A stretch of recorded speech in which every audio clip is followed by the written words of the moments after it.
Hablemos de las normas de derecho. Una norma de derecho tiene finalmente dentro de sí contemplado lo que es el silogismo jurídico.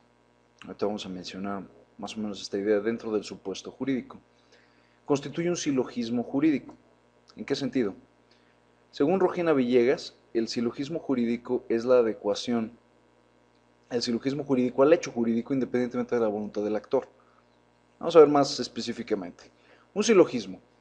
La premisa mayor, todos los perros ladran. Premisa menor, Chato ladra. Cópula, lo que vincula. Por lo tanto, Chato es un perro. Este es un silogismo y es parte de lo que podríamos llamar el pensamiento aristotélico. Este silogismo es no otra cosa más que la deducción, tan sencillo como eso. Ahora, ¿cómo pasa este silogismo, a convertirse en un silogismo jurídico? Pasemos hasta acá. El silogismo jurídico lleva una premisa mayor también. Comete el delito de robo. Decimos cuál es el delito. Una premisa menor, que es la conducta en sí. El que sustraiga un objeto sin el consentimiento de quien puede legítimamente otorgarlo. La cópula, ¿qué vincula? Ese es el hecho jurídico en sí. Y esa adecuación la tiene que hacer un juez. La conclusión, que ahí dice conclusión, se le impondrá prisión de 6 meses a 7 años cuando el monto de lo robado no exceda los 200 días del salario mínimo. Ahora, aquí estamos hablando de que el silogismo jurídico finalmente viene a ser la ley propiamente y es la adecuación la que va a realizar el juez para poder finalmente imponer una sanción. Vamos a hablar más de esto un poco más adelante. Rogina Villegas clasifica los supuestos jurídicos de la siguiente forma: los simples, los complejos, los dependientes, los independientes, los compatibles y los incompatibles. Hablemos de algunos de ellos. El supuesto jurídico simple es una situación que no requiere de otra, que simplemente es un acto, una acción, es algo que simple y sencillamente ocurre. Por ejemplo, al que sustraiga un objeto de otro, ¿será simple o será complejo? Aquí en este caso, si nos remontamos a la ley dice sin el consentimiento de quien pueda darlo, por lo tanto es un supuesto jurídico complejo. El solo hecho de sustraer no configura propiamente el delito. Entonces, ¿cuándo se encuentra el simple? A quien prive de la vida a otro. Punto. Ahí tienes un supuesto jurídico simple. El complejo, una persona que sustraiga un objeto de otro que tiene el derecho de o que tiene la adecuada propiedad. Los dependientes, cuando tienes una cláusula que finalmente requiere de otra para que se dé. Por ejemplo, pensemos en el delito, y hay un delito así, de abandono al atropellado. Pues se me ocurre que es dependiente porque primero tiene que haber una persona que haya sido atropellada y después que haya un abandono. El independiente es cuando no se precisa esta, volvemos al homicidio. Una persona va y comete, o más bien priva de la vida a otro, es independiente, y esa parte es simple.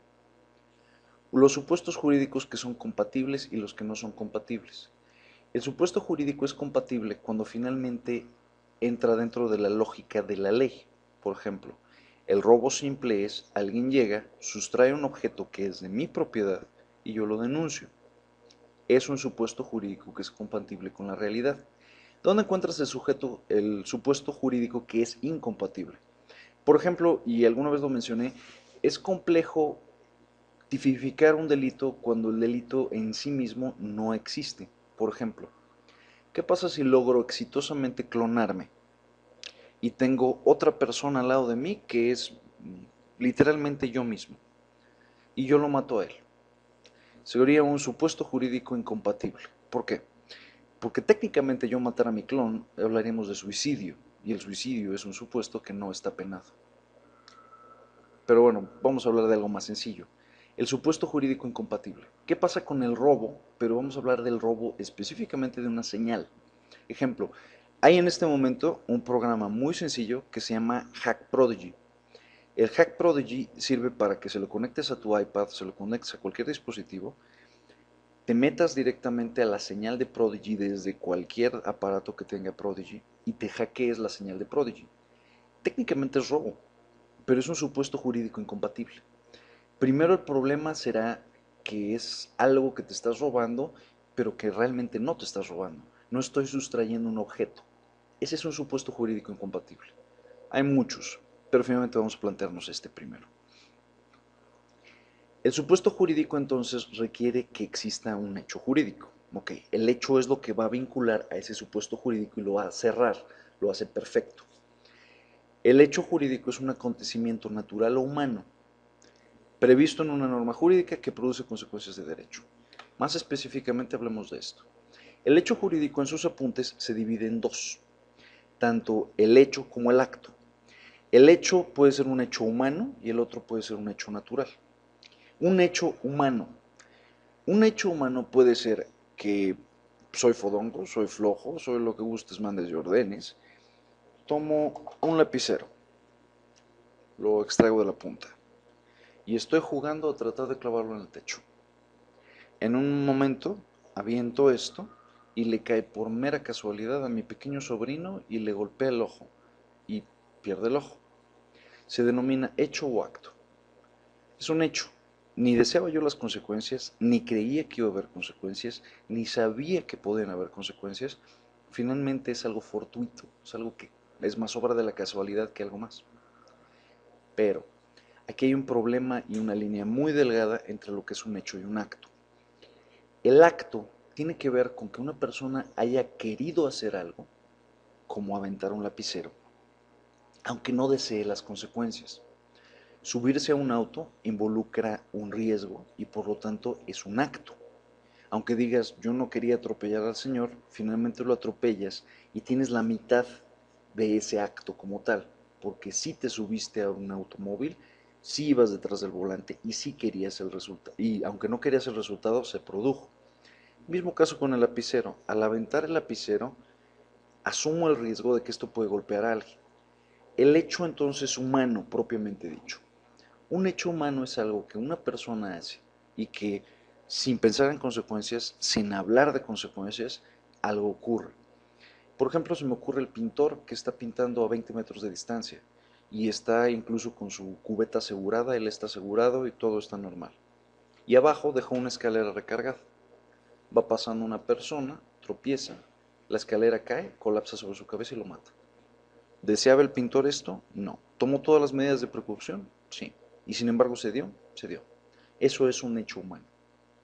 Es algo que finalmente una persona se causó o es una persona causó, pero no tenía ni la intención, ni era previsible, ni era posible detenerlo. ¿Qué es el hecho de la naturaleza o el hecho natural? Iud nature. El hecho de la naturaleza es algo que simplemente ocurre cuando nadie jamás lo estaba anticipando. Es el fulano que va caminando en medio de la calle y le cae un rayo encima y lo mata. Eso es un hecho natural, es algo completamente fortuito, es un acto de Dios, si así lo queremos ver. El acto es doble, el acto es voluntario y el acto es involuntario.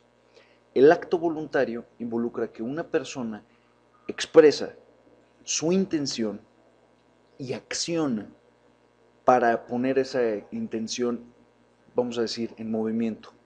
La intención o la, vamos a llamar, la voluntad es todo en el acto, es lo que tú querías hacer. Ya si lo lograste, no es otra cosa. Por ejemplo, ¿qué tanto va a ser esto importante? Pensemos que yo quería matar a mi jefe, compré una pistola, le puse balas, estaba yo listo para matar a mi jefe, pero de repente el arma no funcionó. ¿Sigo siendo penalmente responsable? La respuesta es sí, porque finalmente he tenido la intención de matar al sujeto y aunque el acto no se pudo configurar, no se quedó por ganas, sino que a lo mejor porque un aparato no funcionó. ¿Qué pasa con el acto que es involuntario? El acto que es involuntario es el sujeto que está haciendo algo a lo mejor medianamente peligroso y le causa un daño a un tercero, en cualquier forma. Ejemplo, el vecino que fue y prendió su basura, le prendió fuego. Y la basura logró expandirse de tal forma y el fuego llegó a expandirse de tal manera que acabó quemando mi casa. ¿Es un acto? Sí, porque alguien finalmente puso en movimiento los factores. Sin embargo, es involuntario.